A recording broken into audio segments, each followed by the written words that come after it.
Today, we will be discussing Module 2 of our lesson.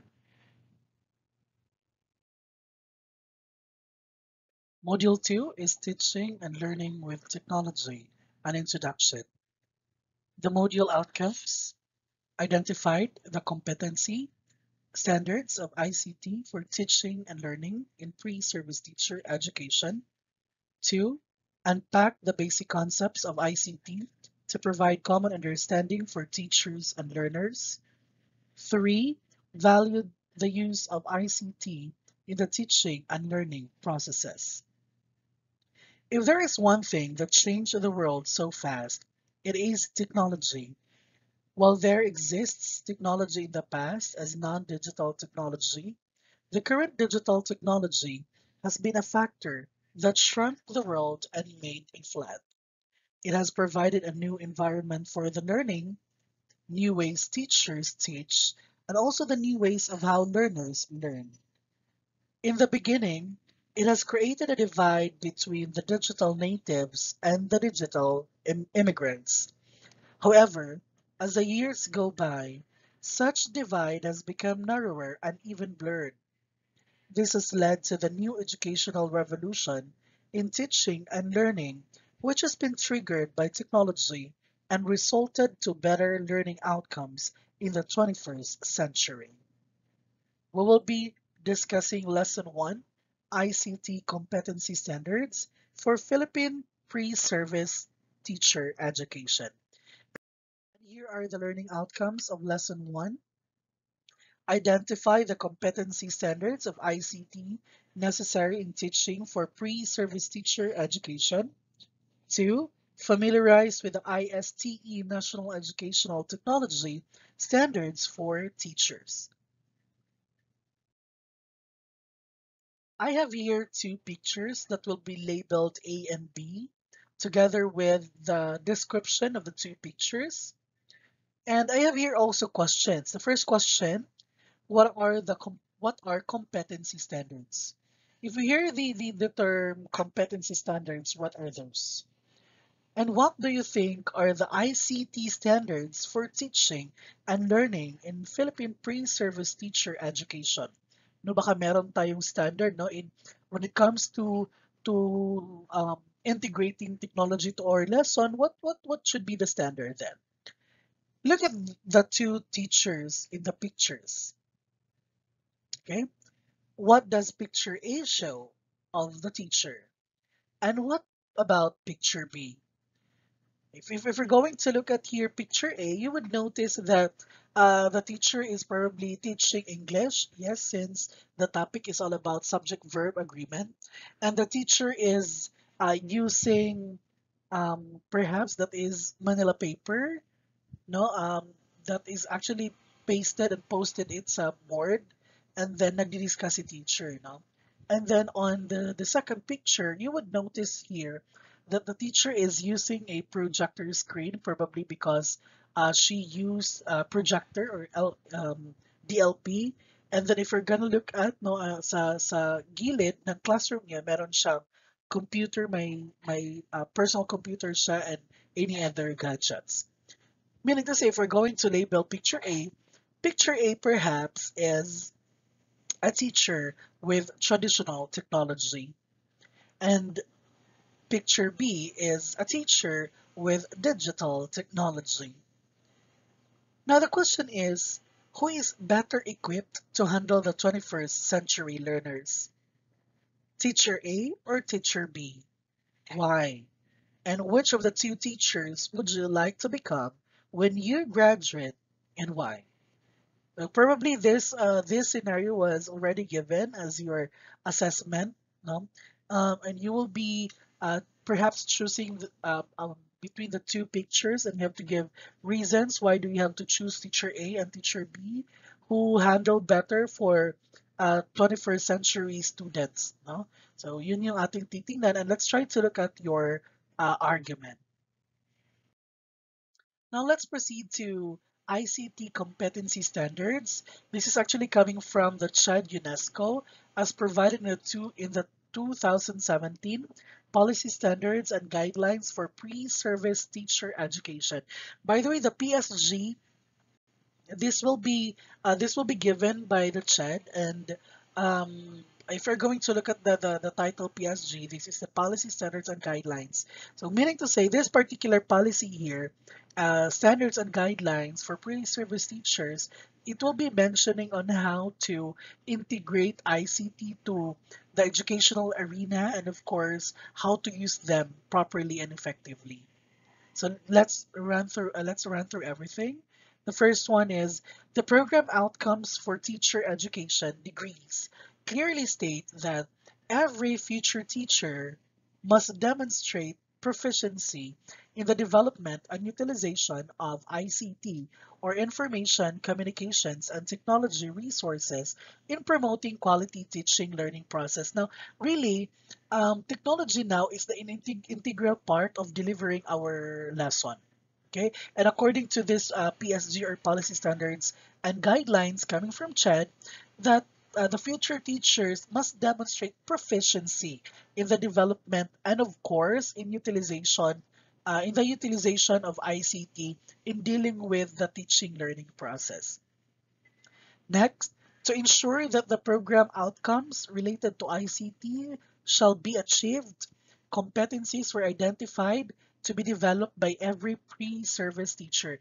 That is why really, although there is a new change of curriculum, no, we had our change of curriculum last 2018 for the tertiary level, and it was promulgated, and it was actually given by um, CHED, stated there sa PSG, CMO number 74, CMO number 75 of 2017, that if we're going to look at the program stated there, there is still technology for for teaching and learning. No? And that is the equivalent of educational technology in the old curriculum. So we really have to look into the importance of integrating technology to the teaching and learning process. The ICT competency standards is made up of 7 domains, and each domain has set of competencies. The competencies are expressed in desired learning outcomes. Again, the ICT competency standards for teachers will be you can see it's a policy PSG provided by the CHED. So let's run through the 7 domains of the ICT competency standards. Becoming proficient in the different competencies will enable you to handle learners of the 21st century in your future classroom. Because again, if you're going to look at the 21st century classroom is very diverse, no? Especially now that DepEd is looking forward to the inclusive education, wherein any any what you call this, any problems, like for example, mental problems, those could be admitted to public schools anymore, no, without without rejecting them, and then you have to pass the student to another school, for example, no, because of the so-called inclusive education. Now, if we're going to look at the future classroom of our 21st century, that is very diverse. Since that is very diverse, that is why the chat here is looking into competency standards when it comes to ICT that is also diverse, that is also flexible, that you could perform well in a very diverse classroom of our 21st century. Okay, so let's run through the 7 domains of the ICT competency standards for pre-service teacher. Domain 1 is more on understanding ICT in education. So, for example, demonstrate awareness of policies affecting ICT and education, comply with ICT policies as they affect teaching learning. And the third one is contextualize ICT policies to the learning environment. When we say contextualize, kung ano lang yung meron, whatever present na which is appropriate to your learning environment, yun yung dapat natin gawin. Like for example, not all gadgets or not all programs na gagamitin for ICT are appropriate for Islamic city, for example, or any conservative places. So you really have to look into the ICT components which are appropriate to your learning environment.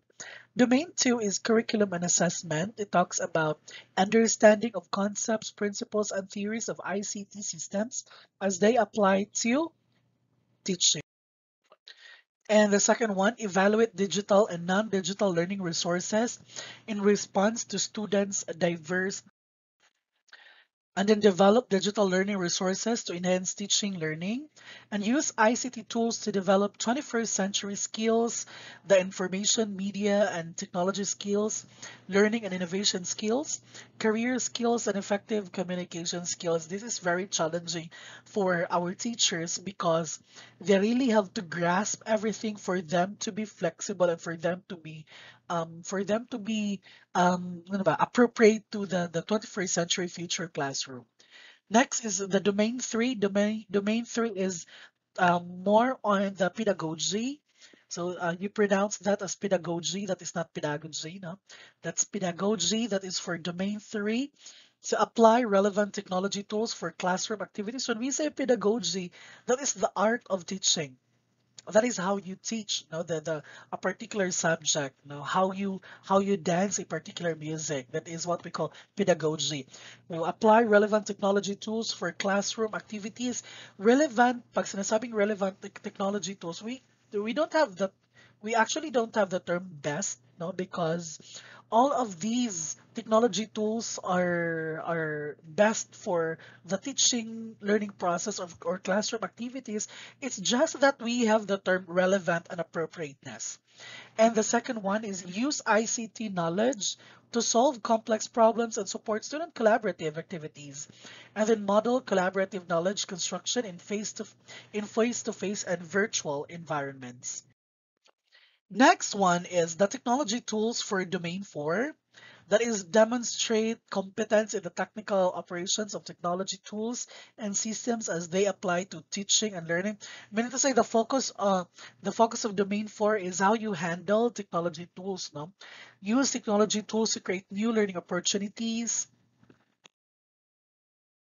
and then demonstrate proficiency in the use of technology tools to support teaching and learning. If we really have to if we really wanted to level sa tinatawag nating 21st centuries students, or for us really to ano ba yan pag sinasabing na hindi naman pwedeng maano yan, no? Most probably to equate to the 21st century, or for us to be able to deliver our lesson properly in the 21st century arena, we really have to integrate technology well. And we really have to be proficient in using technology. It is because this age, the 21st century time, no, is a digital age.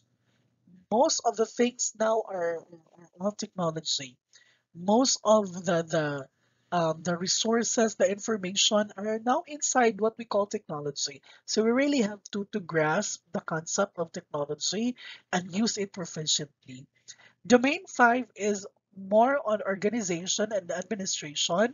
So manage technology assisted instruction in an inclusive classroom environment, and then exhibit leadership in shared decision making using technology tools. No? And then for domain 6, that is teacher professional learning. Explore existing and emerging technology to acquire additional content and pedagogical knowledge. That is the role of the teacher to look for another resources for the betterment of the teaching learning process. Now, we really don't have to, kung ano lang yung naturo during our trainings or our seminar workshop, yun din lang yung gagamitin natin sa klase natin. No, because there are a lot of technologies out there, and as a teacher who is growing every day, we really have to look into to any technology tools na hindi pa na-discover. For example, no, you can actually do your own concept of technology. Domain 7 is more on teacher disposition. This is now more on the responsibility of the teacher, focusing on the social, ethical, and legal responsibility in the use of technology tools and resources. Okay, so um, A teacher is a role model. Yes, we can't deny that lahat ng tao, bata man, matanda, tinitingala ang mga teachers. Kung ano yung ginagawa ng teacher, probably that could be imitated by our students, perhaps. Now, in dealing with technology and in dealing with information inside technology, dapat ginagamit din natin yan properly. One of the one of the basic one is as a teacher, one of the basic one I think is the acknowledging of resources. Like for example, if we are gonna make a presentation perhaps, no, na kukuha tayo ng picture coming from the internet, kukuha tayo ng idea coming from the internet, and then hindi mo yan siya i-cite, at saka hindi mo siya binigyan ng lugar sa siguro sa ending of your presentation perhaps for references, that is actually a negative impact to teachers because we have this social, we have this ethical and legal responsibility that sa lahat ng mga kinuha nating ideas and pictures, photos and everything, every information na kinuha natin sa tinatawag nating technology, dapat ma-acknowledge yan, especially kung hindi sa atin galing. Okay? That is very basic, but that is the most common na ninineglect ng mga teachers natin. At saka, that is why most likely our students really meron silang problema on acknowledging sources kasi nga parang hindi pinapractice ni teacher, so dapat pinapakita natin yun, and that is the responsibility of the teacher. Next, the last part for the teacher disposition for domain 7, show positive attitude towards the use of technology tools. No, hindi pwedeng, um, kailangan talaga may technology, parang ganyan. And you're very angry, you have negative thoughts on technology tools. And that could actually transcend to your students. No, it could be delivered and it could be passed on sa estudyante mo na probably technology tools are not very necessary in delivering teaching learning process or the lesson.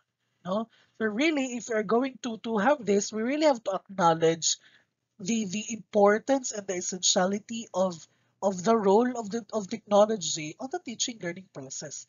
And we all know na marami talagang nagagawa ang tinatawag nating technology. It's just that we really have to be proficient in using technology. Okay. Now, likewise, the Department of Education issued DepEd Order 42, Series of 2017, mandating the use of the Philippine Professional Standard for Teachers, or the PPST, to start with the beginning teachers who are the fresh graduates from the teacher education program. Okay, a PPST is the new one. This is the replacement of the NCBTS, no? Your NCBTS and then your PPST is most likely para siyang TOS, no? So meaning to say that is the most likely the coverage, or yeah, TOS, no? The guide of what is really in the teacher education program. So PPST here is the new one, and then the old one is the NCBTS. O ano ang nasa tinatawag nating DepEd order or sa ating tinatawag ng PPSD? Anong nandun? Sabi doon, show skills in the positive use of ICT to facilitate teaching and learning. Really, no? Show skills in the positive use. And then, of course, show skills in the selection, development, and use of the variety of teaching learning resources, including ICT to address learning goals. Kasi nga, we are dealing with the 21st century students. We are dealing with the 21st century students, and these students are multi-intellectual. No? Therefore, their intellect is not coming from, or their intellect are not coming from a certain source or primary source. No, it came from different sources. So we really have to reach that learning goals. These competency standards to learn and master will assure the 21st century learners in your class of a more enjoyable, creative, innovative ways in teaching and learning. No, because that is really the purpose of technology, no, for the teaching learning process to prosper, for the students to be to enjoy the lesson or the discussion, for the students to be more creative because it widens now the ano ba yan, it widens now their creativity because of technology. And then of course when they are very creative they are more innovative, you know. And then of course this is not just to benefit the students, but it also benefits the teachers because teachers would also enjoy working on the teaching learning process. um, Teachers now are very creative, especially when discussing or delivering instruction. They are now very creative. They are using PowerPoint presentations or any software para lang ma-amaze yung estudyante. And then yung tinatawag nating interest and motivation is nandun. Okay? Now, with the use of the table presented kanina sa previous slide, let's identify the domain to which each given course learning outcome belongs. So titingnan natin kung saang domain siya natin mahahanap. For number one, explain ICT policies and safety issues as they impact on the teaching learning process. Anong domain kaya yan? Tingnan natin. That is domain number one. So sa domain number one natin, that is understanding ICT in education. So demonstrate awareness of policies affecting ICT in education. Now for number two, integrate media and technology in various content areas.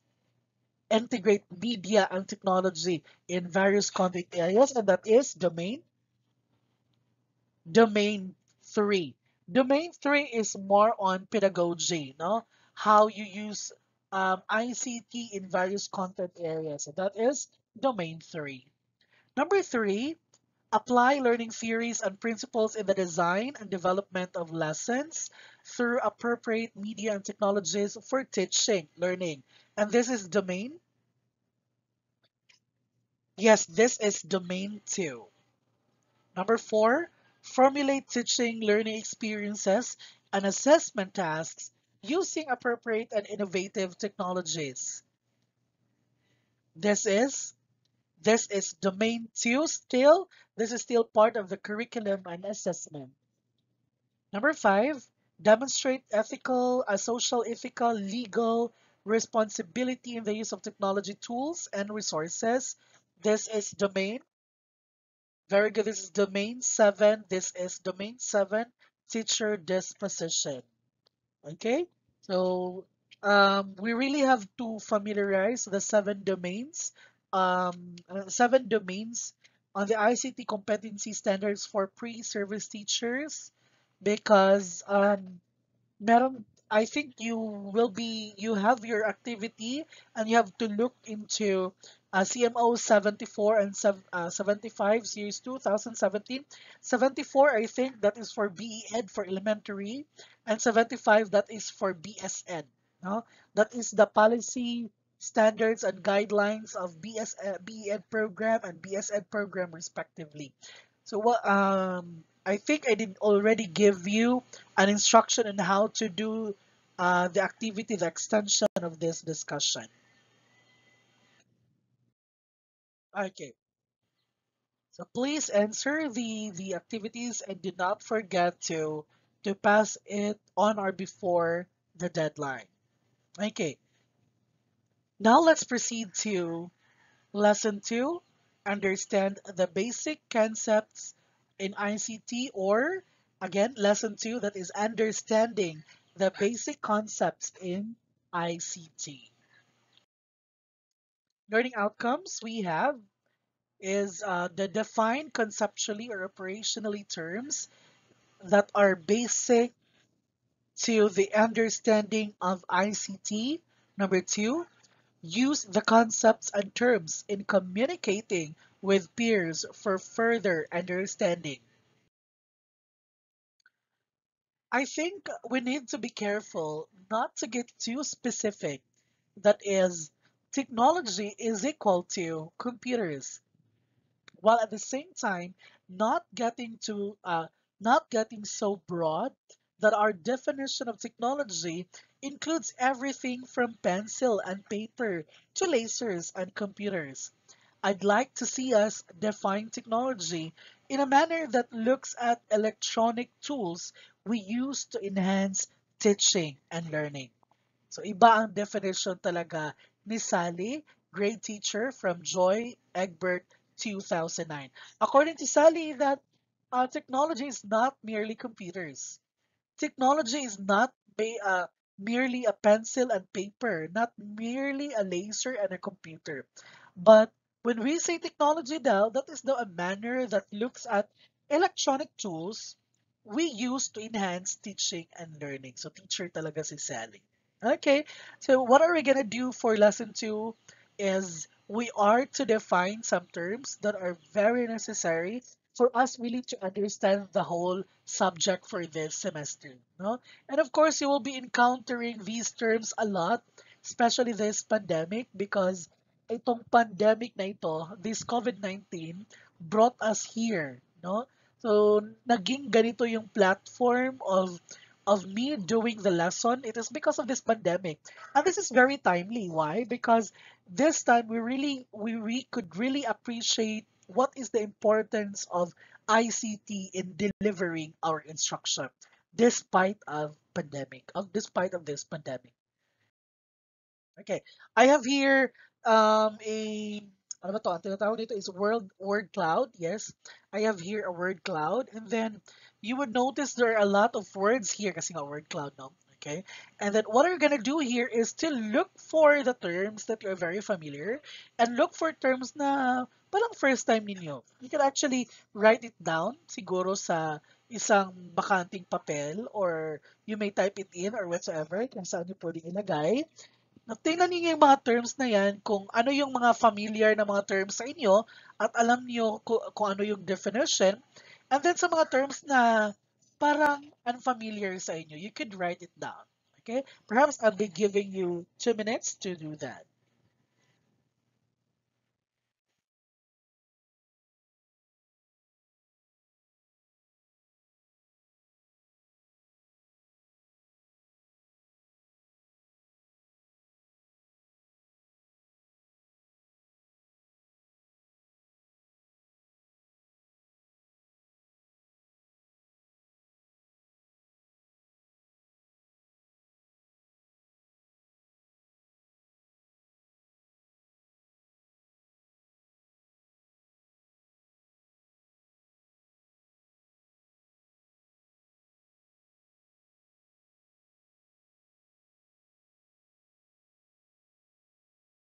Okay, I think that's enough, no? Okay, we have those terms, no? I could see digital literacy, I could see Instagram, ICT, internet, vlog, blog, synchronous.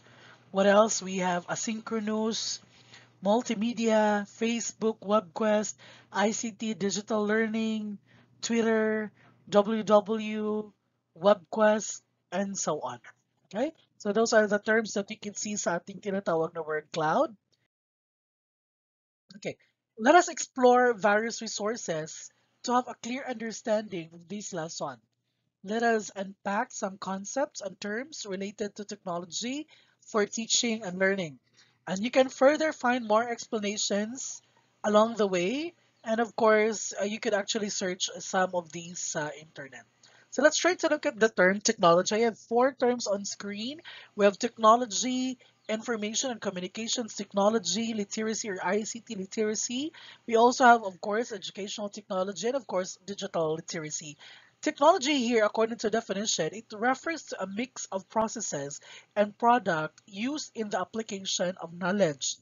It includes tools from pencil and paper to the latest electronic gadgets and tools for practical tasks. So, ang sinasabi dito daw, lahat ng ginagamit natin for us to do something, that is what we call technology. Yeah?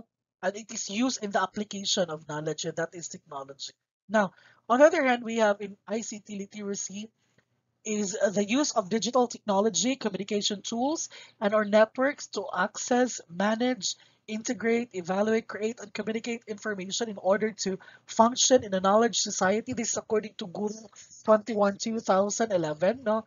Pag sinasabing ICT literacy, you are able to use digital technology in any forms, in communicating, in creating, in evaluating, in integrating, and so on. So that is what we call ICT literacy.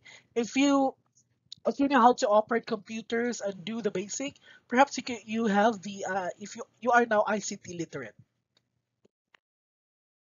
Next is the term educational technology. This is actually the term na ginagamit nung sa old curriculum, no, instead of TTL or technology for teaching and learning. Ang ginagamit na term nung before, especially during my time, is educational technology. Now, it refers to the use of technology in teaching and learning.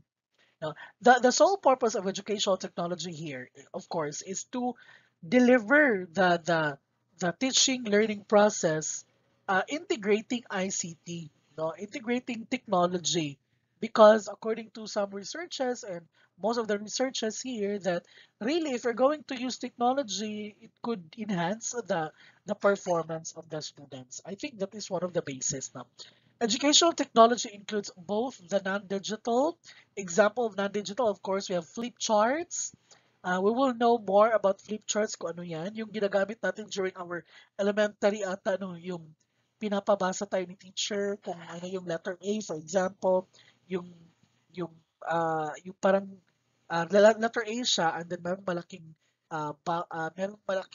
lalagyan ng Manila paper and then i-flip niya. That is actually flip chart. No? And of course, pictures, very common. Models, realias. When we say realias, ito yung mga gamit sa bahay. These are your things like for example, ano ba? Um, na, hindi knife, no? For example, you have, ano ba yan? Plato, for example, in plate in, using plate in discussing the shape of shapes, for example. Or using using different, ano ba yan? Different shapes na, hindi different shapes using, ano ba yan? Yung makeup, for example, lahat ng gamit sa bahay na ginagamit for your lesson, that could actually be termed as realias, no? Ano pa ba? Yes. And of course, we have digital, very common electronic tools like, for example, hardware, software, and connections, etc. Your hardware, it will be defined later. What is hardware, software, and others? Digital literacy is the ability to find, evaluate, utilize, share, and create contents using information technologies and the internet. It is according to Cornell University. According to American Library Association 2018, digital literacy is the ability to use ICT requiring both cognitive and technical skills. This is digital literacy. Kay pag sinasabi natin ICT literacy, technical skills lang, no? But when it comes to the use of information and communication, both cognitive and technical skills, this is what we call digital literacy. Okay, so this idea was downloaded June 3, 2018 from the website edweek.org. Next terms, we have digital learning. Digital learning is any type of learning that is accompanied by technology or by instructional practice that makes effective use of technology. Okay, well, that is what we call digital learning, the use of technology in the instructional practice to make the lesson effective. Makes effective use of it. Yes.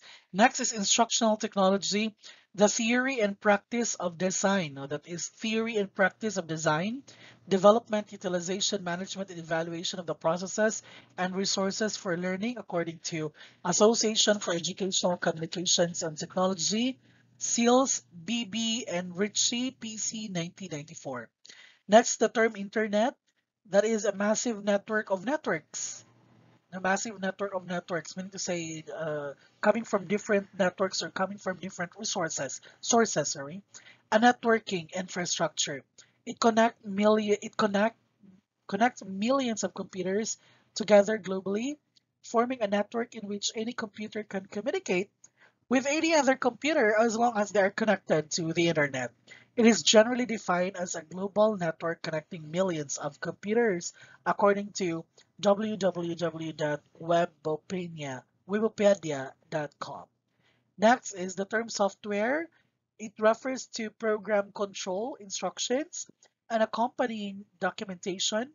It could be stored on disks or tapes when not being used in the computer.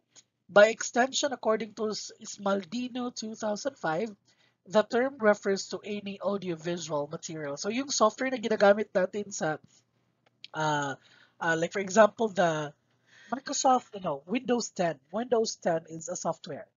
Your computer will not run without this software. No? Okay. Next is VoIP, or the Voice over Internet Protocol. This is a category of hardware and software that enables people to use the internet as transmission medium for telephone calls by sending voice data in packets using IP rather than traditional circuit transmission. So yung tinatawag nating VoIP, siya yung uh, telephone calls, for example, no? The telephoning in other terms. So yeah, that is what we call the voice over internet protocol. Next terms, let's just run through everything. Multimedia is a sequential or simultaneous use of a variety of media formats in a given presentation or self-study program, according to Smaldino 2005. Multimedia, like for example, meron kang video presentation, you are using audio, you are using graphics, and so on. That is what we call multimedia. Next, of course, the www, the very common World Wide Web, also called the web, which is a graphical environment on computer networks that allows you to access, view, and maintain documentations that can include text, data, sound, and videos, according to Smaldino 2005. It is a way of accessing information over the medium of the internet. So, like for example, if we're going to search through internet through Google, you just have to type www.google.com. No? So that is it. Next is the term web access, the ability of the learner to access the internet at any point during the lesson. That is web access. Okay, now the challenge part here on web accessing is we really have to teach our students to be information wise, no? Pag sinasabing information wise, siguro dapat alam ng estudyante kung ano yung mas dapat piliin na information, or alam ng estudyante kung ano ang dapat kukunin na information, because not all information can be seen sa tinatawag natin na um, internet, because all of the things there are they are being written sa ano ba yan? Ng tao. They are the one who are writing that. The contents are coming from people. Therefore, not all ideas are really true. Okay, so that is web access. And next would be WebQuest. It is an inquiry-oriented lesson format in which most of all information that learners work with comes from the web. So that is WebQuest. Actually, meron tayong um, if we're going to research that on YouTube, no, meron tayong dyang sample of WebQuest. Yung WebQuest na tinatawag is para siyang treasure hunting, kung baga, no, na lahat ng mga information na kukunin ng hindi talaga treasure hunting, but the idea of WebQuest is that meron kang problem na ibibigay sa estudyante, and then links will be provided, and then lahat ng mga nandun sa link ay, of course, it could be with the help of a web, no, internet, for example. Meron tayong tinatawag din na web quest na offline naman at saka online, no, because there are web pages na pwede nating ma-convert into an offline. But still, you could still paste it and Ano ba yan? Gamitin mo din yan during your lesson, your construction of webcast, no? So, you can have that. Anyway, I think we will be exploring webquest. We'll be exploring webquest along the way because I think perhaps if I'm going to look at the lessons of TTL1, parang magagamit talaga natin ito, and then perhaps we will be constructing webquest. Okay. So this can be created using various programs, including simple word processing documents that include links to website. Kasi nga, ikaw yung magbibigay ng links, no? Like for example, meron tayong problema on, the topic is on climate change, for example. So meron ka daw, sabihin mo na, read the following, click the links and read the content of the links, and then, ano ba, answer the questions below. Okay. After reading, please read the question and answer. Please answer the questions below. Parang ganyan gagamitin. So also, it is a teacher-structured research experience that experience for the students that is primarily based on the use of the World Wide Web and typically takes one or more instructional periods. So hindi siya pang-isahan kasi nga your web quest is an inquiry-oriented lesson format. So hindi siya good for one classroom one classroom setting. Perhaps the lesson is a week, no, for example. Next is productivity tools. It refers to any type of software associated with computers and related technologies that can be used as tools for persona, professional or classroom productivity. Examples, of course, we have Microsoft Office. Now we have Apple Works. Sa Apple Works, ito tinatawag ng word processing, grade, and record keeping. Web page production presentation according to KFIT-UNESCO 2006. So for Microsoft Office, ito yung tinatawag natin nilang productivity tools. We have, of course, are very familiar with our PowerPoint, Outlook, our forms, or Excel, the OneNote, the Word, the Sway, and so on. Okay, so ito yung mga productivity tools, no? Yan sila. Ayun. This is my MSUIIT account. It is actually linked, no, of course, for Google. So we have productivity, we have Google Drive, Google Docs, Google Sheets, Google Slides, Google Forms, Google Drawings, Photos, Keep, that is Jamboard. We also have Calendar, we have Collaboration, and of course, Analytics. Those are productivity. Okay, for Apple, so sa Apple naman, ang ginagamit sa Apple, meaning to say sa iOS and so on. iOS for phones, Mac OS for laptops. Okay, so they have Pages that is equivalent to word processing, no? Numbers that is equivalent to Microsoft Excel, and Keynote is equivalent to PowerPoint presentation. Next, online digital tools and apps. Use an internet connection to access the information needed. Kailangan ito ng internet connection. A good example is Skype. It is a telecommunication application software product that specializes in providing video chat and voice calls between computers, tablets, mobile devices via internet and to regular telephones. So meron tayong Skype. This is my Skype account. It needs an internet para lang siya. This is actually Zoom. This is during my pre-defense, my thesis pre-defense. We're using Zoom here. And then this one is Google Meet. Okay.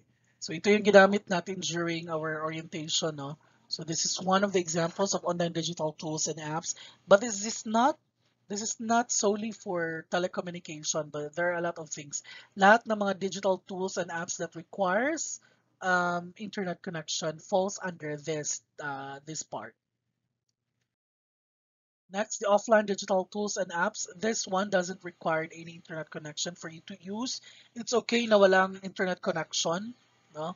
As long as you already downloaded the app. Like for example, we have Canary Learning. We have Pocket. Pocket, you can see Pocket in ano ba yan? Microsoft Misha Microsoft. But the other one, the Mozilla Firefox, you have Evernote, Canary Learning. This one is Pocket. Now you can use this right after signing up. You can use this after, although naka-offline ka, and it will be sync. No, it will be sync naman if meron siyang ma-detect na internet connection. Next is the Evernote. Okay, that one, para siyang notebook, no? You can use Evernote while you are offline and it will be synced after pag nakadetect siya ng internet. We have iBooks. Yes, you can actually download books here online and then you can read the books offline.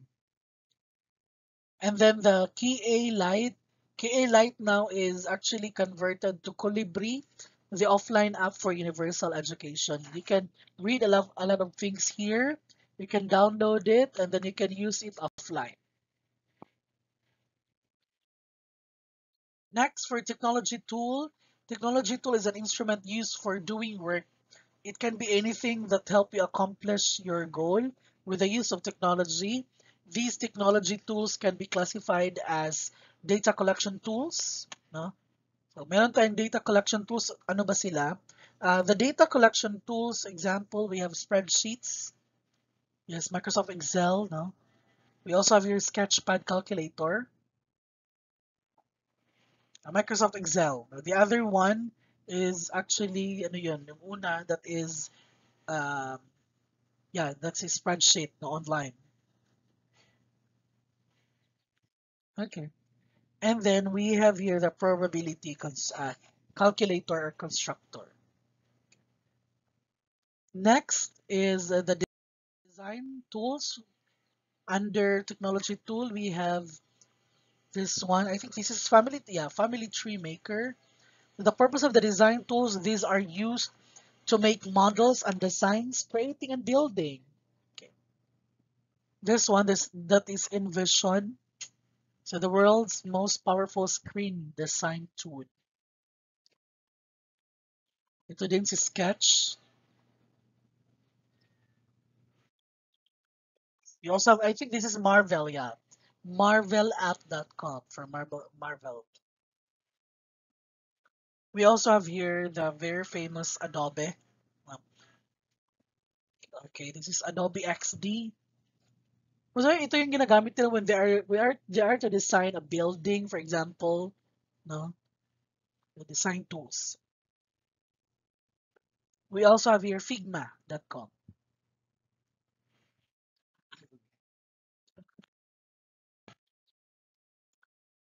Okay. Next, we have discussion tools.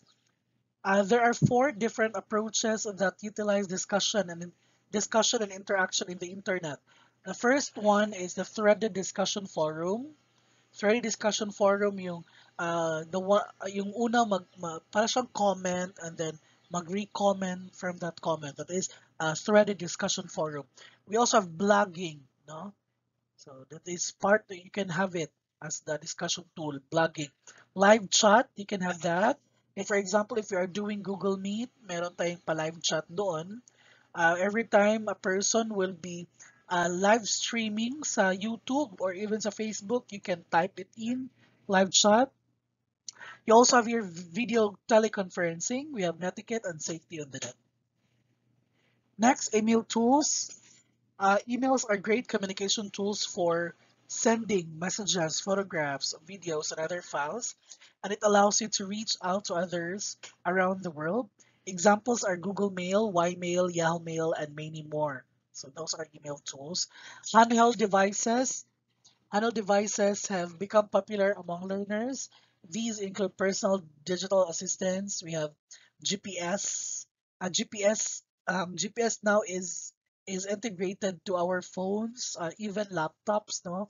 High-end laptops meron ng GPS. We also have geographic information systems, GIS, in the classroom. Portable electronic keyboards. Ito yung ginagamit ng ano natin, yung sa iPad meron sila and any other tablets. They have their portable electronic keyboards. Digital cameras, yes.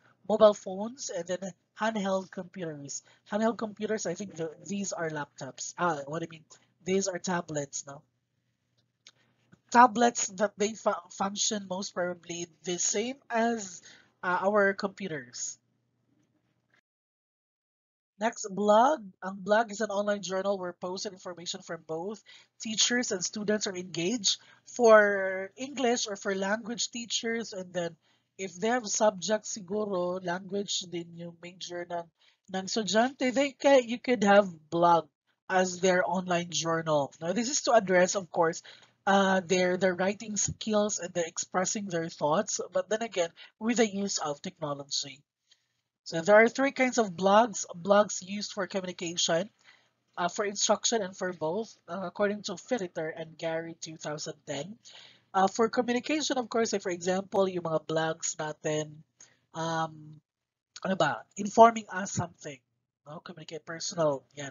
And when we say information, for example, um, that particular blog is focusing on health issues, or that could be said, or both. Okay. Actually, ang ginagawa ngayon ng mga blog natin, mga online blog, um, most of them, siguro lahat na, they are a combination of communication and information. Next is Wiki. This is very famous now still.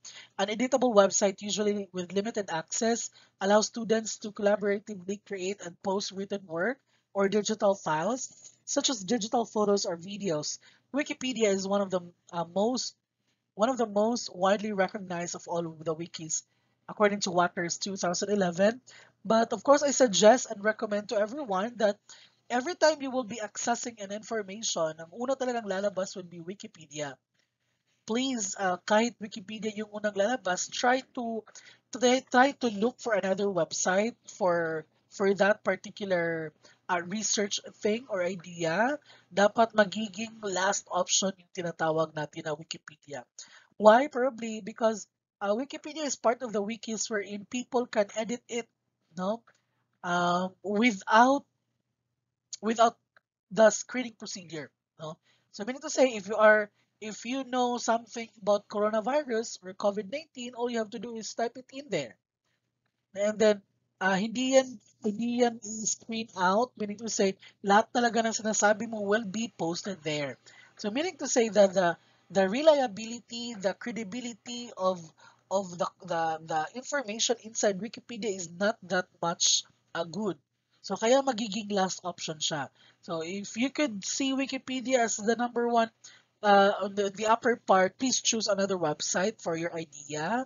Anyway, you really have to read different ideas coming from the different websites, and then you can collate it and you can interpret it in a single idea. Next, the term flipped classroom utilizes reverse instructional delivery, where the teacher is required to use the web resources as homework or out of class activity as initial instruction of the lesson, which will be discussed during class time. So iba, no? Ang gagawin ng flipped classroom, reverse instructional, yeah, kaya tinawag siyang flipped classroom. Reverse instructional delivery the where the teacher is required to use the web resources as homework. So pinapabasa na read and so on everything out of class activity as initial instruction of the lesson. And then those things na nababasa ng mga estudyante coming from the web resources na ginawa nila, binasa nila sa bahay, those will be discussed during class time. Okay? So mean to say may pagkakaiba kasi nga yung information is the information are already given to the students prior to the discussion time. So that is flipped classroom. Next is podcast. Is a video or audio multimedia clip about a single topic, typically in the format of the radio talk show. The two basic functions of podcasts are to retrieve information and to disseminate information according to ERS 2006. Ang podcast, I'm sure you're very familiar with podcast. Most of the podcasts are on audio multimedia clip. No? It's para siyang you are para kang nag ano ba yan? Para kang nakikinig ng radyo, and then the content of that is information, for example. So podcast. Next is vlog. Is a video blog where each entry is posted as a video instead of the text. Vlog is very famous. No, I think 10 years back. No. naging sikat itong tinatawag nating vlog. And because of vlog here, we have now the term content creators. No, we term them as content creators. It is because instead of writing, instead of putting it into text or words, ang ginawa ng mga content creators ngayon ay ginawa siyang video blog. Okay? Kaya naging nakuha natin yung term na vlog, no, instead of blog. Of course, Facebook is a very popular social networking site used by students and adults worldwide to present information of themselves and to the world. Please mind you everyone that hindi tayo pwedeng magalit sa mga taong nag-express ng kanilang ideas sa Facebook kasi nga yung Facebook is a social media. No, it's a social medium platform, no? It is part of the social networking site. Kaya tinawag siyang social kasi nga hindi siya isolated.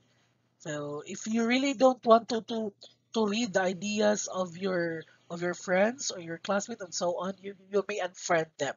Huh?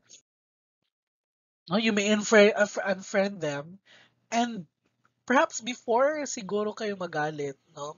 You should understand that Facebook is Facebook.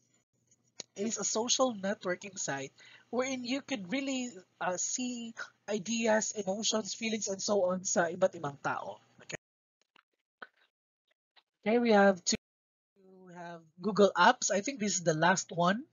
Google Apps is a cloud-based teaching tool which is stored in the Google server and is available for students both at home and in school. It includes the Gmail, a free email for Google, a Google Calendar, a tool used for organizational purposes, Google Sites that provide options for developing blogs and wikis, and Google Docs is used for sophisticated word processing and editing of the document. So those are our Google apps. I'm sure you're very familiar with that since we are using Google in every way. Okay. No, I think we have a lot of activities for this module, and I hope you can grasp it all. And please do not forget to read the instructions given because again, according, di ba, I emphasize this during our implementation that instructions are very important for you really to perform kung ano yung dapat niyo perform. Okay. Next would be lesson 3 for this module. And lesson 3 is on the roles of technology for teaching and learning. Are students of today interested to use technology in order to learn? Do teachers have the skills to use technology to enhance their teaching? With the fourth industrial revolution, nobody can deny the influence of technology in our lives. As future teachers of the 21st century, it is high time that you prepare yourselves to integrate technology in your classrooms. Using technology is a tool and a catalyst for change. What then are the roles of technology for teaching and learning? So here are now the learning outcomes for this lesson. Identified roles of technology in teaching and learning. Appreciated the value of technology in supporting student learning. Again, we have here the question, are students of today interested to use technology in order to learn? They are very interested, yes. But then again, most of us can't afford the use of technology. And that is a big yes, and that is the reality. Do teachers have the skills to use technology to enhance their teaching? This question is very difficult because really, in using technology, it really requires a lot of learnings and a lot of trainings, no? Especially our teachers who are now seniors, no? They really have these struggles on coping with the difficulty of using technology to enhance their teaching. Although there are a lot of trainings to be done, there are a lot of trainings na nangyari, but then again, there are still teachers that will resist to this change. No, they really wanted it because siguro sa idea nila ay nako parang ang dami ang gagawin ng teacher and then uh, we have to understand pati how to use technology in teaching and so on. Okay? So maraming resistance. That is why meron talaga mga teachers that don't have the skills to use technology to enhance their teaching. No, they are more on the tech. What then are the roles of technology for teaching and learning? I think if we're going to answer this, you really know na may role talaga ang technology.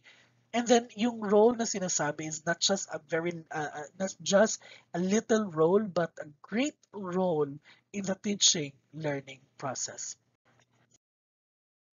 According to Stosic 2015, educational technology has three domains. The first one is technology as a tutor, technology as a teaching tool, technology as a learning tool. Technology as a tutor, technology can support the teacher to teach another person. No? Like for example, we are using PowerPoint presentation for us to really understand our students how to balance chemical equations, for example. We use video presentation para mapakita sa mga estudyante kung ano ang nangyayari inside our intestine, for example. Or the technology itself can be a tutor. No? Next, radio programs, television programs, play DVDs or CDs that contain educational programs, online tutorial educational programs are the things that can satisfy the first domain, which is technology as a tutor. This pandemic brought us new pictures of teachers. No, our teachers are not just teachers inside the four walls of our classroom, but teachers now are teachers in the whole country. Remember, we DepEd now is using DepEd TV. Now, DepEd TV, by the way, merong parang audition of the schools of my regional. I really don't know really the details, but all I knew here is merong nangyayaring audition kasi nga ang gustong gawin ng DepEd is to really reach the students in every format. Dapat sa lahat ng format makikita yung tinatawag nating lessons. It's not just sa tinatawag nating modules na binibigyan ng mga teachers but also to other formats. Like for example, radio programs and television programs. When it comes to radio programs here in Iligan City, we are Iligan City National High School. They are now using radio programs. They own a specific radio frequency for them to no, for them to use na um, ma-deliver pa rin yung lesson sa mga estudyante na walang internet connections, for example, or walang mga parents that can teach the lesson. Perhaps radio programs are very, very well uploaded. Uploaded, no? Another thing is the television programs. Again, I did mention about DEP and TV. So our teachers are not just again teachers inside the four walls of our classroom. They are now celebrity, no? They are now they are now part of the celebrity people wherein nagbibigay sila ng lesson not just to a specific region but to the whole students in our country. So that is DepEd TV. I hope you, yeah, please search DepEd TV on YouTube and then please don't forget to like and subscribe their channel, no, because it can really help. And you can use DepEd TV for your siguro mga estudyante ninyo, baka may tutors kayo and so on. Sa mga kapatid niyo and then relatives, introduce to them DepEd TV. That could help a lot. And then another thing is technology as a teaching tool. Technology is a teaching tool, but it can never replace a teacher. That is why really we really have to do we really have to look into appropriate, no, appropriate gid siya na tinatawag nating technology tools. But remember, meron talaga mga teachers na parang their instruction, they solely give it sa technology. Like for example, in discussing the 11 systems of human, no?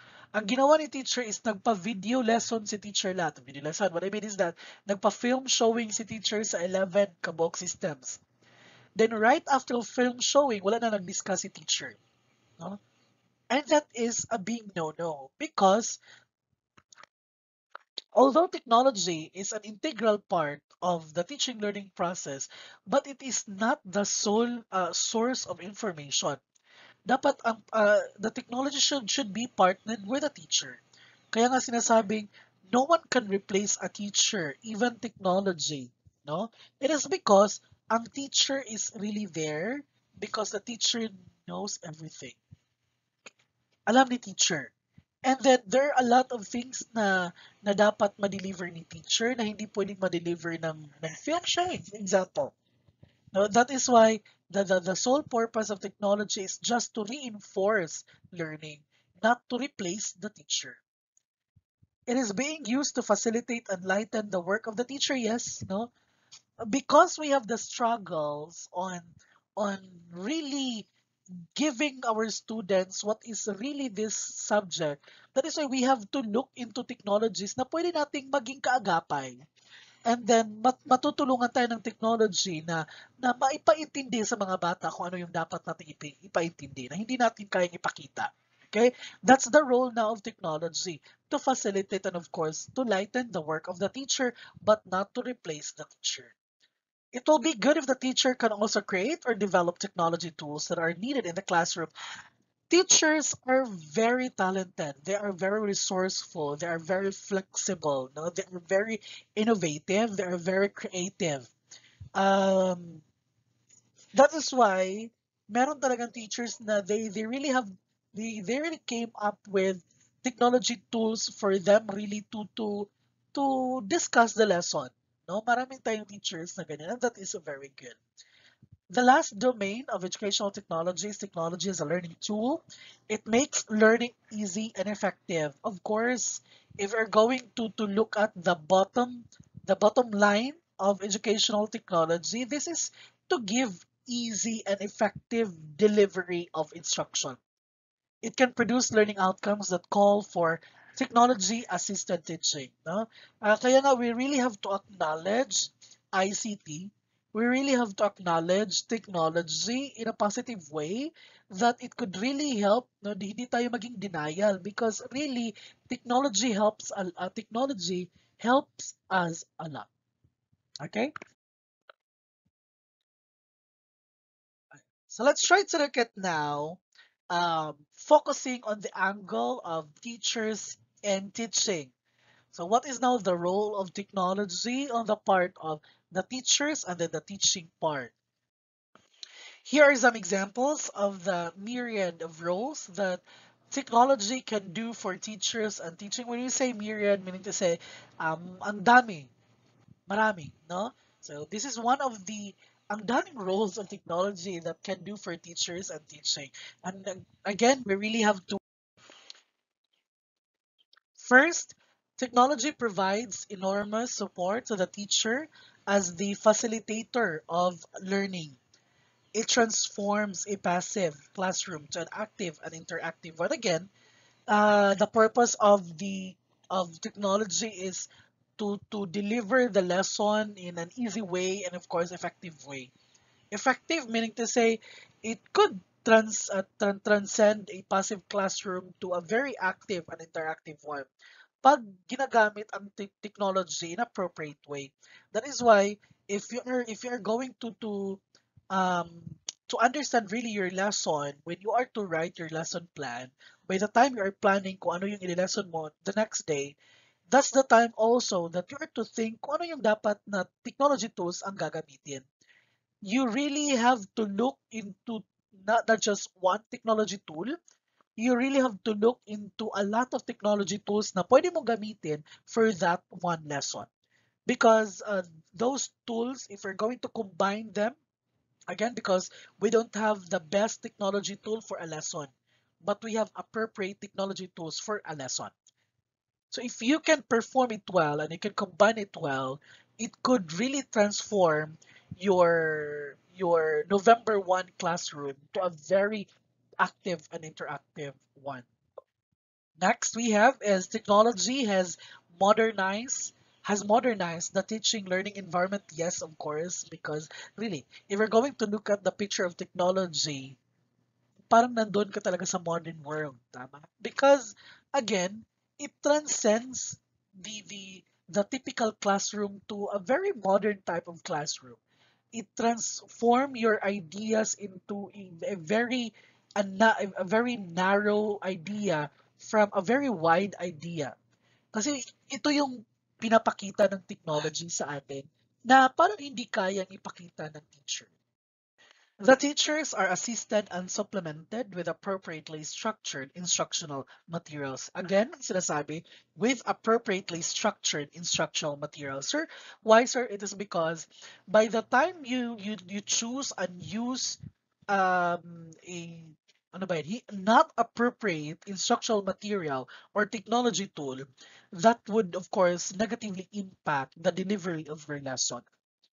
Instead of reinforcing your discussion, it could perhaps um, decline it could decline your purpose and then diminish the purpose of delivering the lesson. No? Instead na gumamit ka ng PowerPoint presentation para mas lalong maintindihan ng estudyante how to balance chemical equations, baka naging confusing para sa kanila kasi nga hindi hindi mo gaanong nagamit yung technology appropriately. Okay. Next we have is technology improves, yes, teaching, learning process and ways of teaching. This idea na ito ay naipakita na sa mga researches, no? Marami ng research about ICT integration and how ICT integration impacted the teaching learning process and the ways of teaching, no? Meron ng mga researches and then most of the researches and all, perhaps I think all of the researches, the result of those is the results of those are positive. That really, if you are going to use, it could really improve the teaching learning process and of course the way you deliver the lesson. There are arrays of teaching methods and strategies that can use technology, which are found compatible with learning styles. Again, we mentioned learning styles here because the 21st century students are multi-intelligent. Now, that is why, according to Gardner, no, si Gardner, meron talaga siyang concept on multiple intelligences that um, hindi ibig sabihin na yung bata hindi siya marunong mag-express ng kanyang thoughts, hindi siya articulate, ay bobo siya. Pag yung bata, pagbagsak siya sa ah, um, paper and pen na test, bobo yung bata, for example. No? Baka kasi hindi yun yung learning style perhaps, or the intelligence of the student is not on that spotlight but on the other spotlight. Okay? And therefore, then, because of the differences of what we call intelligences, iba't iba din yung tinatawag nating learning styles. No? There are students that they are more on visual. They could understand and comprehend things when they see it, for example. There are students that they could really understand fast and comprehend fast, for example, if they could hear it, for example. Okay? So, if you are going to use technology, since technology, probably kung gagamit ka niyan, magiging multimedia. If magiging multimedia yan na presentation, most probably, magiging compatible yan sa kahit anong learning styles. And that is now an effective way of delivering your lesson. Another thing we have is technology opens new fields in educational researches. The areas of technology testing and evaluation are enhanced by technologies for teaching and learning. Current educational researchers will no longer find difficulty in interpreting tests, assessment, and other evaluation results kasi nga, we all have this technology. Like for example, in statistical research, no, if you are going to identify the performance of your students, kung if the increase of the performance of the students is ano ba yan, is really tinatawag natin statistically true or significant, we just have to use a particular program. So we now have SPSS, we have Python, we have R. We can also use Microsoft Excel in interpreting test results. No, another the multiple sorry there are available programs that can analyze and interpret results with speed and accuracy. And then, of course, reference retrieval is also hastened because many of the research materials are in digital form. So, mas pinadali, no? Technology has also provided access to big data that can be processed for problem solving and inquiry. Another we have is technology adds to the competence of teachers and inculcates scientific outlook. Now, um, basically, if you're going to look at the a typical teacher, teacher really has its own competence, no? Alam na natin na yung mga teachers natin, they're very resourceful, they are flexible, they have this initiative thinking, they are, and so on and so forth. But when you use technology, this is another competence, no?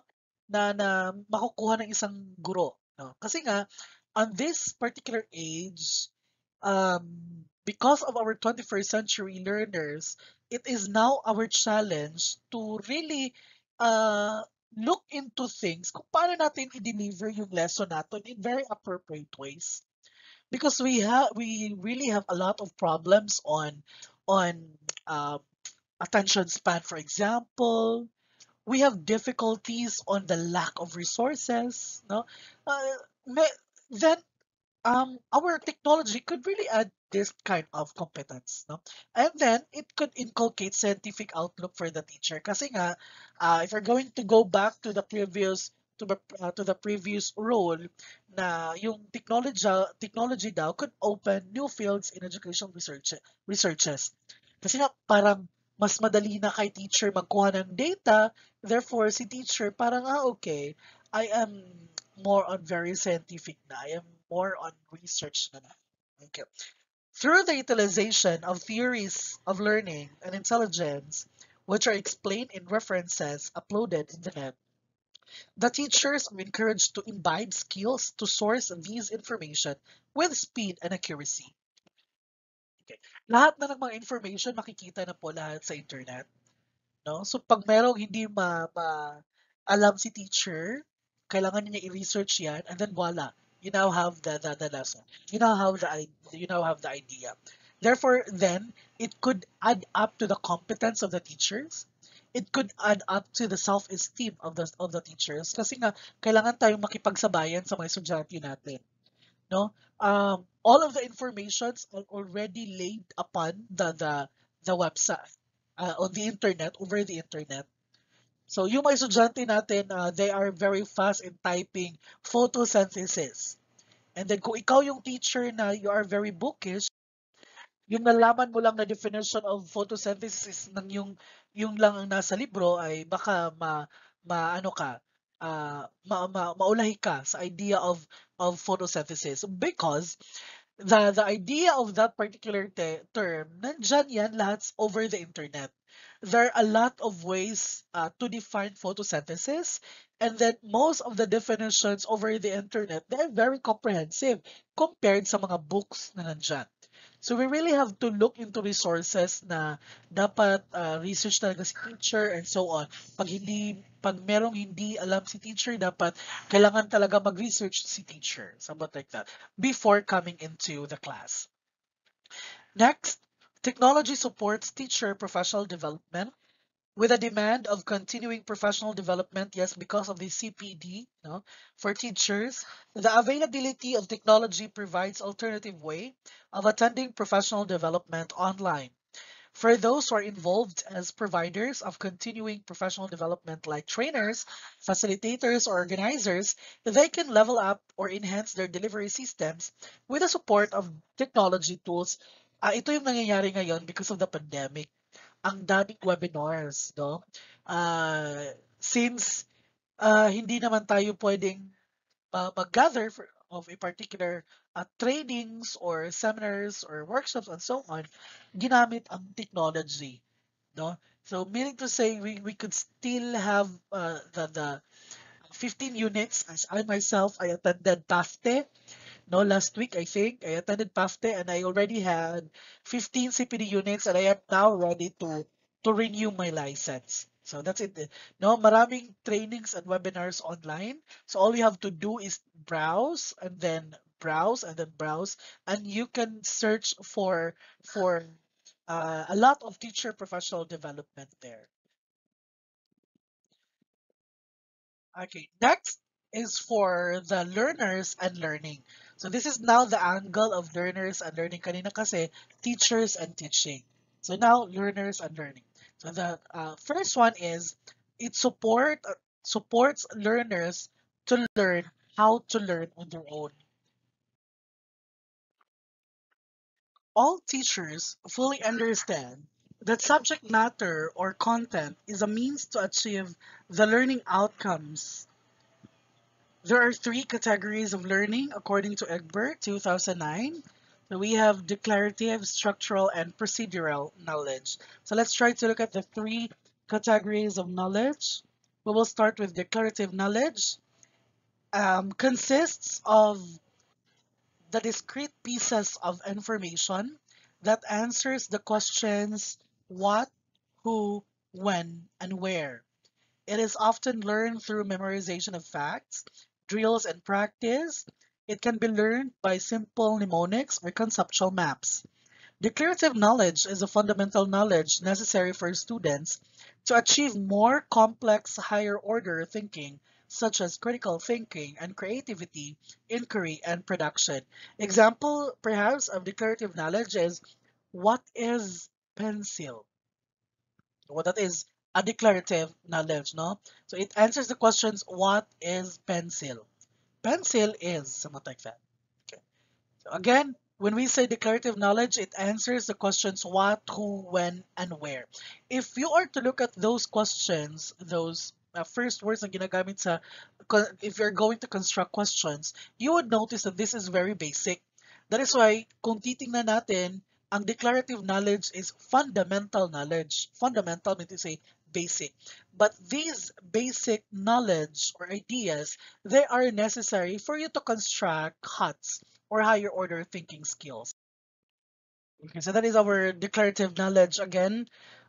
This declarative knowledge cannot be skipped. No, it is because this one is the backbone of for you to construct your HOTS.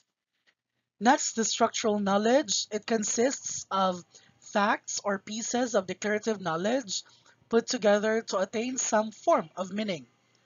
So this is perhaps if you're going to look at these three categories of knowledge, they're interconnected. No, consist though of facts or pieces coming from your declarative knowledge put together to attain some form of meaning.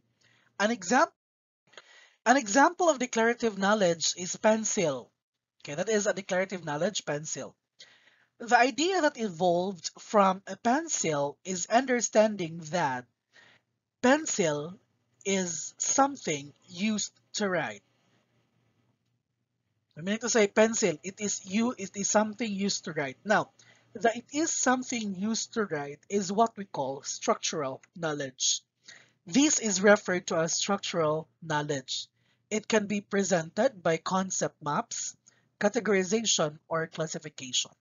So you now have the idea of pencil. Yes, that is, what is this? A pencil.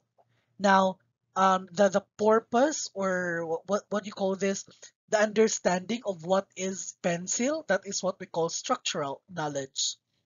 Okay, and then next knowledge, the last category of knowledge we have is the procedural knowledge.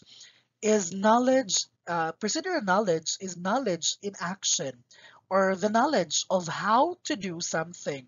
It is based in facts but learned through the process of procedural knowledge. It is still based on facts, but if we're going to look at the understanding is more on the procedure of how to do that.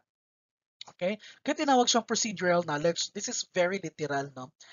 Examples include how to drive a car. So for you to know how to drive a car, you have to of course know the how the steps no of to drive. Okay, so that is why this is what we call procedural knowledge. And then, for example, you have here a cell phone. Cell phone is the declarative knowledge, and then the use of your cell phone. For example, cell phone can be used as uh, a, a terminal for communication. That is the structural knowledge. Now, how to use your cell phone to deliver message to your friends, that is now procedural knowledge. Okay, again, cell phone is a declarative knowledge. You know that this is cell phone, correct?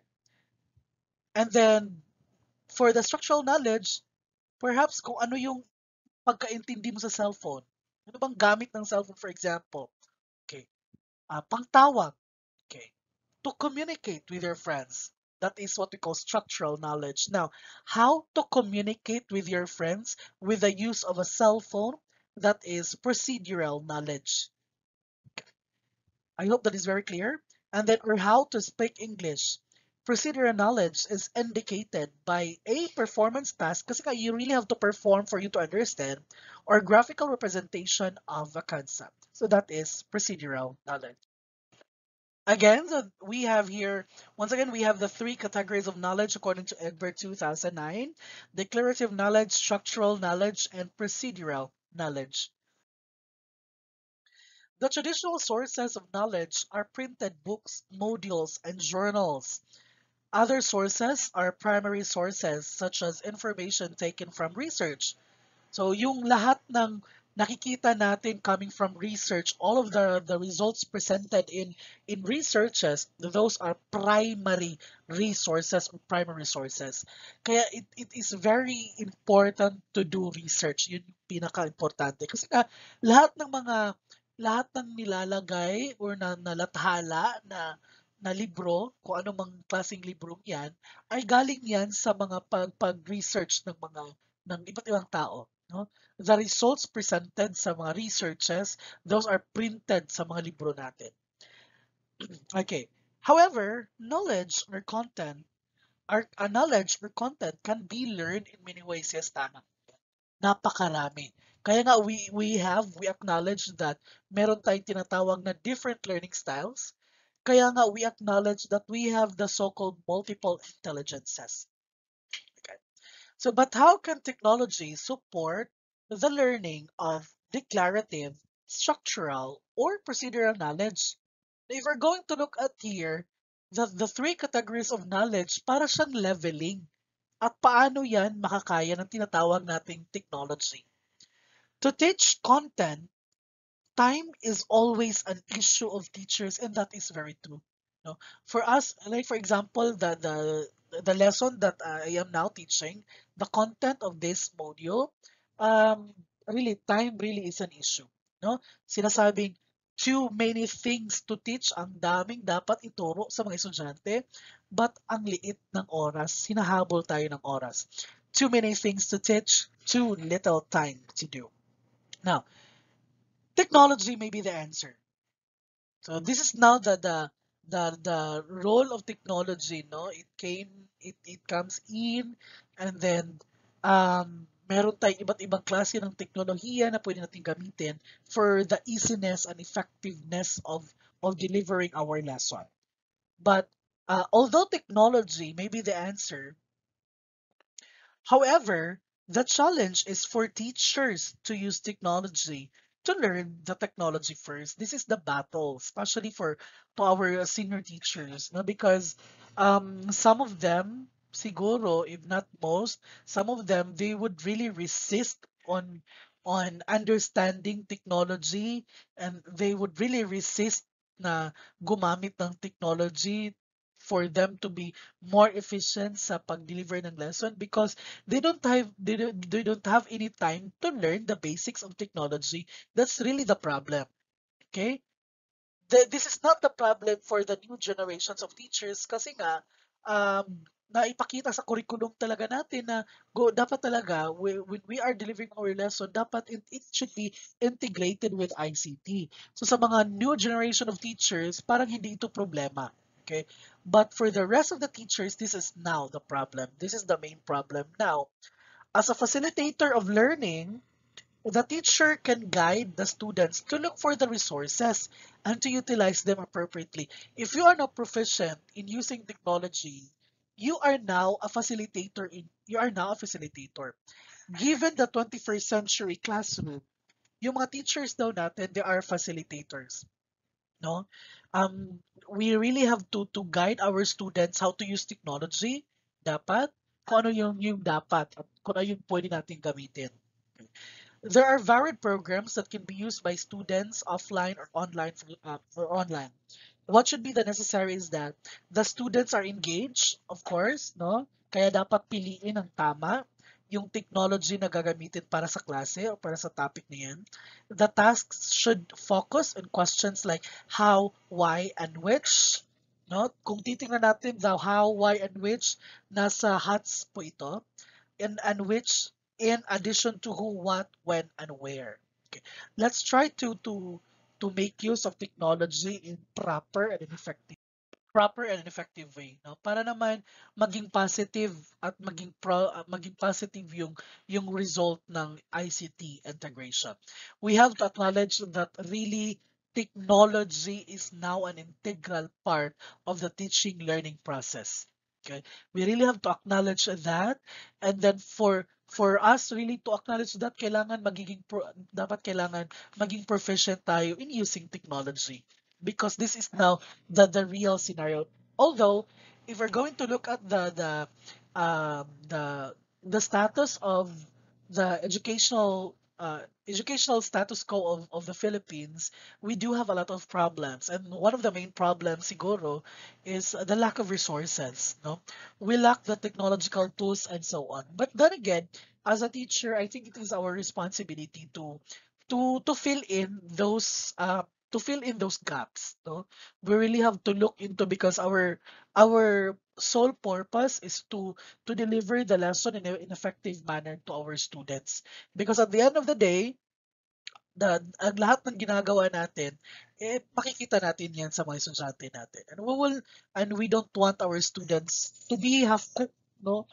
We don't want our students to be culturally shocked kung ano yung tinatawag nating technology at some point. Kaya nga, kahit man lang kung ano yung nasa technology na nasa inyo, ay kailangan nating gamitin yun. We have to maximize the usage of that technology kung ano man yung meron kayo. Okay. Next, number 2 for the learners and learners. Technology enhances learners' communication skills through social interactions. Of course, in the child psychology or even in the basic psychology, social interactions was the really is really important. Social interaction is very important for the development of the holistic development of our students. Now, okay, this is commonly described as the transmittal of information from one person to another, a single individual or groups of individuals. According to Shirley 2013 and Egbert 2009, there are three basic communication patterns. So, ito yung for us really to have communication skills because communication skills requires people. Yes, you cannot learn these so-called communication skills kung ikaw lang mag-isa, no? So dapat communication skills ito through social interactions. And we have three basic communication patterns. Here are the three basic communication patterns. The first one is the point-to-point two-way, point-to-point two-way or one-to-one. So ibig sabihin, example, the internet chat, okay? The phone conversation or even face-to-face conversation that is point-to-point, so meaning from one point to another point. Two-way siya, point-to-point two-way yung tinatawag kasi nga, it's a two-way interaction. The person will send a message to another person and then the other person will reply to the message of the other person. Okay? That is point-to-point two-way or the other term is one-to-one. Okay. Another basic communication pattern we have is the one-to-many. When we say one-to-many, it is an outbound like lecture or television. So ikaw lang, you are doing a lecture and then merong maraming tao nakapanood o nakikinig. Okay? So that is one to many, and there is no social interaction with this one. If there is a social interaction, but very, very limited, very, very limited, and then perhaps that is why sinulat dito na no social interaction kasi nga very insignificant yung social, no social interaction. The last one is many to many, like group discussion. So we have here group discussion, buzz session, heads together. And this kind of interaction provides opportunities for social interaction. If we are going to look at the three basic communication patterns, I think that the last one, the many to many, no, pattern is what we call the meron siyang tinatawag natin na full social interaction. Kasi nga, this is a group discussion. You are talking, the other one is talking, and you are all talking. No? This is what we call many to many. Again, the three basic communication patterns, point to point two-way or one-to-one. We also have one to many and many to many. Social interaction occurs in two ways where their participants ask for clarification. That's the time that there are that's the time that masasabi natin na meron talagang tinatawag na social interaction. And social interaction must be two ways, no? Meaning to say you ask the participants for clarification and then you replied for that, no? And then they argue and then you point your argument, challenge each other and work towards common understanding. That is social interaction and that must be in two ways. Social interaction through communication occurs in three. No? So a social interaction through communication occurs through technology, meaning to say directly between two persons. Directly between two persons and then of course they are using technology. Technology, for example, emails, cell phone, or a live chat, for example. Okay? It can also occur around technology, like students discussing about a problem posed by a software program. So they are now discussing about a software program. Okay? Around technology, kasi nga, parang hindi talaga directly they are using technology. But what they are talking is all about technology. Okay? The next one is, or with support of technology, like teachers and students interacting about the worksheet printed from a website. Kung titingnan natin with support of technology, printed, no, ginagamit, and then the students, for example, si teacher may print siyang article, then binigyan ang mga estudyante ng kopya ng article na yun, and then they discuss on it, and that is with support of technology. So again, social interaction through communication occurs through technology, meaning to say they are really using technology in social interacting. Like for example, sending emails, sending messages through cell phones, for example. The second one is around technology. It doesn't really mean na ginagamit talaga nila yung technology, but most likely they're talking about technology. Number three, with support of technology, like for example, a printed document coming from a website, and then out of that printed document, na they discussed something, and that is with support of technology. So again, that is social interaction.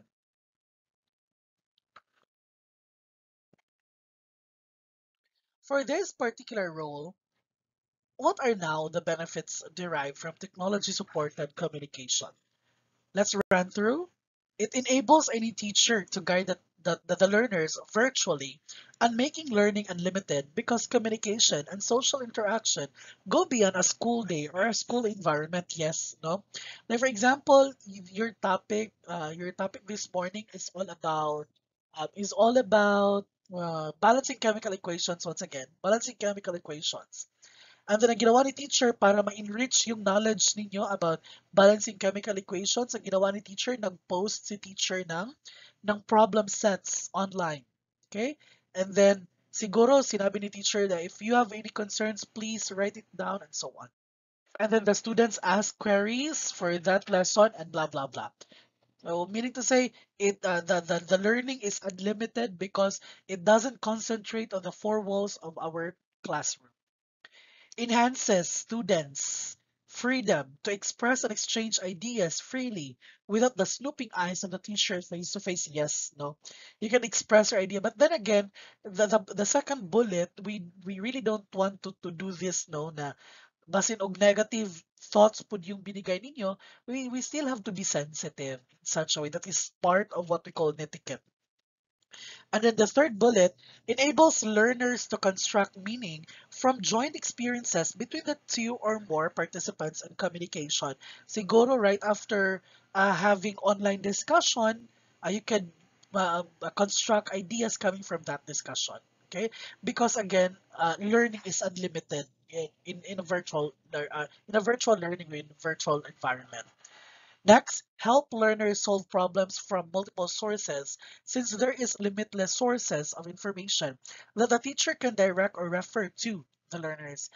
Maraming solusyon sa problem, no? If you don't have if you really don't know how to balance chemical equations, na kahit na narinig nyo na ang discussion ni teacher, kahit binigyan na kayo ni teacher ng handouts and so on, you could still search a lot of things online. You can search how to balance equation through YouTube, for example. Okay, so again, learning is unlimited in a virtual environment.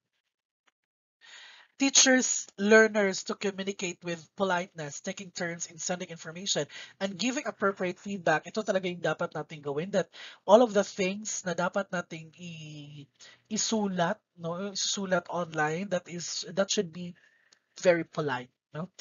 Enhances collaboration by using communication strategies with wider community and individuals in a borderless learning environment. This is a good thing of a virtual environment. It is because I have this I because you can collaborate not just with your classmates, not just with the other sections, not just with the other school in your community, but you could actually collaborate people outside your country.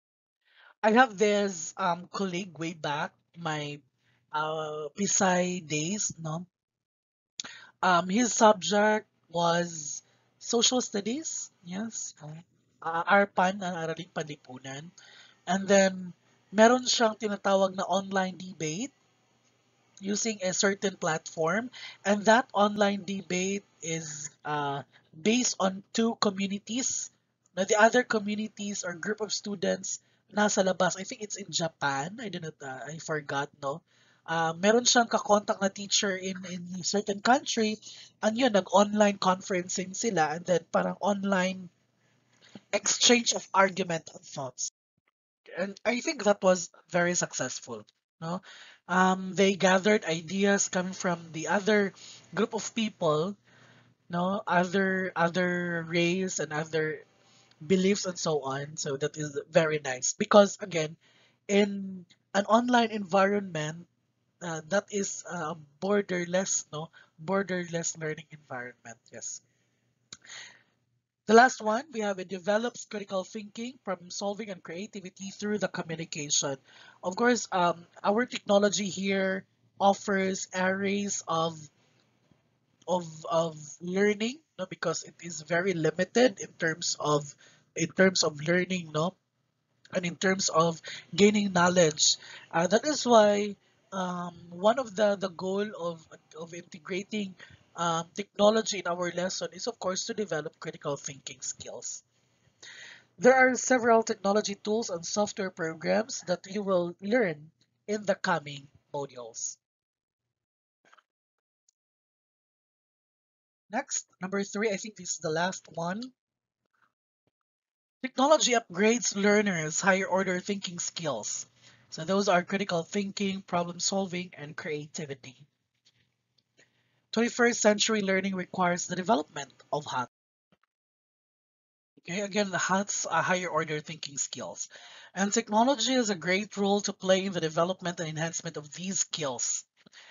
By definition, when we say critical thinking, it is a part of the cluster of higher order thinking skills. It refers to the ability to interpret, explain, analyze, evaluate, infer, and self-regulate in order to make good decisions. With the use of technology, one will be able to evaluate the credibility of the source ask appropriate questions, become open-minded, defend a position on an issue, and draw conclusion with caution. All of these, if we're going to go back, no, those, all of these competencies are covered by Bloom's taxonomy of analysis, synthesis, and evaluation. And these three mentioned here are part of what we call higher order thinking skills. Now,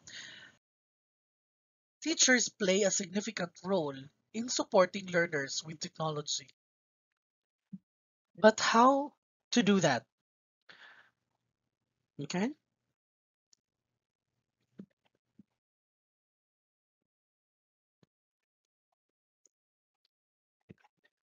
As a role model, teachers should display and practice critical thinking processes so that the learners can imitate them. Okay?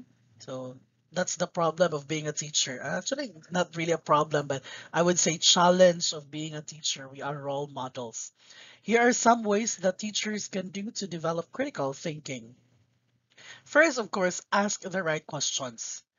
That is why tinuruan tayo during our undergrad years sa subject nating principles of teaching, how to ask questions, no? Meron talagang appropriate on asking question. Okay, example, most often teachers ask questions to find out if the students can simply repeat the information from the lesson. Although these are necessary questions like what, who, when, and where, these do not develop critical thinking. Yes, it doesn't, it doesn't, it,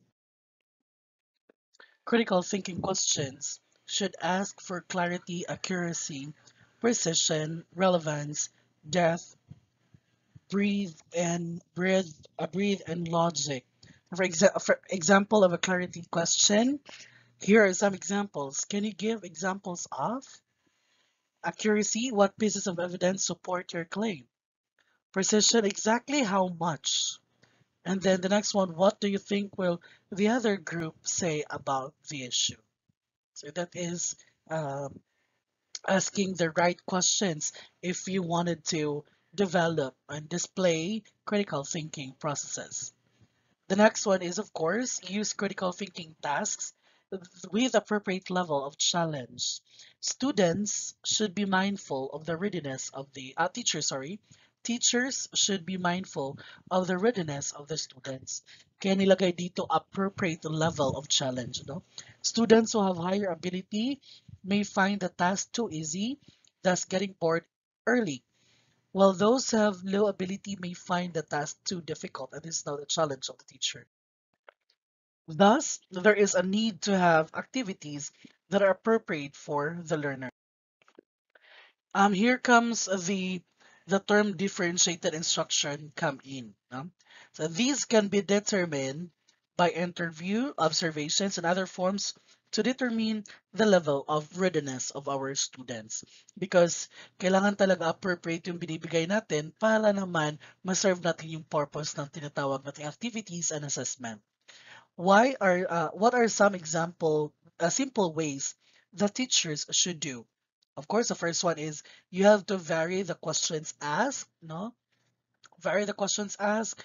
That is why teachers are really obliged to rephrase questions in every way. Introduce new technologies, no? Para maging um, active and then interactive yung klase. And then remember that if you're going to integrate technology, remember that if we're going to integrate technology, it could give you arrays of, or it could um what you call this uh it could traverse or transcend to the different learning styles of our students. Yes. And then modify the learners grouping. Kailangan talaga hindi pwedeng it should be on random, or kung hindi man random siguro meron kang purpose why you are grouping that. Make sure na hindi maging grupo lahat yung mga matatalino at saka yung hindi what I mean is that the advanced, no, the advanced students of your class, and then yung mga hindi gaano yung magugrupo sila. So dapat talaga random, and of course with purpose yung groupings natin. We have to modify that time to time. Next, modify the critical thinking task. Yes, of course, para naman appropriate siya sa level ng mga estudyante. Encourage curiosity. So nakadepende talaga yan sa teacher kasi nga yung teacher ang leader ng klase. So kailangan talaga maibigay ang tinatawag nating curiosity sa mga bata. And we really have to deliver it well. Creativity, according to definition, is characterized as involving the ability to think flexibly, originally, and elaborately, according to Guildford 1986 and Torrance 1974 in Egbert 2019. Sorry, that is 2009. Also, it is not merely a set of technical skills, no, but it also involves feelings, beliefs, knowledge, and motivation. Yan yung coverage na tinatawag nating creativity. So hindi lang siya nagfo-focus for technical skills. This is very well stated, no? Okay, no? Flexibly means able to use many points of view. We really have to present a lot of points of view, no? Hindi lang pwede isa. That is why researching, web accessing is very important to students. They really have to get as much as info na pwede nilang magamit. Next, fluently means able to generate many ideas. Yes. Originally implies being able to generate new ideas. Elaborately means able to add details. That is it, no? Characters' ability to think flexibly, fluently, or regionally, and of course, elaborately. That is what we call creativity. Okay? So we have here the 7 creative strategies by Osborne 1963. These have been simplified into fewer categories with the acronym SCAMPER. So, S, substitute, find something else to replace to do what it does. And then combine, blend two things that do not usually go together. Yes. Adapt, look for other ways this can be used. Okay. And then modify, magnify, minify, make a change, enlarge, or decrease. Put to another use, find other uses. Eliminate, reduce, or remove. Reverse, turn upside down, inside out, front, side back. So again, these are the 7 creative strategies, and I would like to tell everyone that you have to search on this more deeply, and please inform yourselves about these 7 creative strategies by Osborne. Okay, so kindly search that and read any articles about these 7 creative strategies. Okay, what should a teacher do to support student creativity? So here are some suggestions. Let's run through everything. Provide an enriched environment that is very important and a friendly environment. Teach creative thinking strategies. Allow learners to show what they can do. You have to give the spotlight to your students. Use creativity with technology because this could reinforce their learning. Further, teachers can do the following to develop and enhance critical thinking, problem solving, and creativity. As a future teacher, try these suggestions. Encourage students to find and use information. Use information from a variety of sources, both online and offline.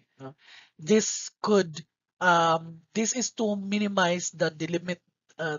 This is to minimize the what you call this, the lacking of ideas and sources, no, kaya kailangan nating i-widen yung sources, no, kailangan variety yung sources para naman hindi maging restricted yung idea ng mga estudyante. Assist students to compare information from different sources because this could lead to the synthesis of the ideas na dayon sa lahat ng mga resources kasi nga kailangan natin ng iba't ibang sources para naman alam natin kung ano ang iba't ibang anggulo ng isang issue, no? Allow students to reflect through different delivery modes like writing, speaking, or drawing. Use real experiences and material to draw tentative decisions. And the last one is to involve students in creating and questioning assessment. If we're going to look at this is a very democratic class, a very active class, no, very participative class. We're going to look at this is the picture of this is the picture of the 21st century classroom. And that's the end of Module 2. Thank you so much for listening. I hope that you learned something from this lecture video. And if you have things na parang hindi nyo grasp, all you have to do is to look at the presentation, to look back sa inyong PDF, no, the PDF format. And then, of course, you can ask questions coming from me, or you can browse through the internet for further readings and clarifications siguro. Thank you so much and keep safe, everyone.